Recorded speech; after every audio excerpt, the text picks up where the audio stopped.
তো দেখেন ও বাচ্চাকে কিভাবে ফার্ম মেরে কোকটা নিয়ে খেয়ে ফেললো, আবার কি জানি বুঝাই দিচ্ছে তাকে।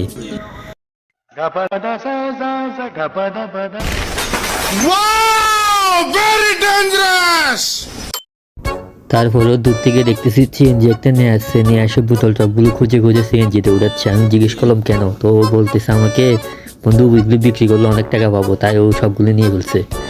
দেখেন পুরো এক গাড়ি নিয়ে ফেলছে। 150 रुपया देगा। দূর থেকে দেখতেছি ও বিয়েতে যে গিফটগুলো দেওয়া হয়েছে সেগুলো আবার চুরি করে নিয়ে যাচ্ছে। আমি জিজ্ঞেস করতেছিলাম, সে আমাকে বলতেছে বন্ধু চুপ থাক, আমি এগুলো আগে গাড়িতে তুলে নিই। 1 hour later. तो सुधर जाओ, सुन लो मेरी बात, ठीक है? थोड़े मैनर सीख लो, एथिकेट सीख लो, तमीज सीख लो और अपना काम धंधा ढूंढो कोई, ठीक है? ये क्या है?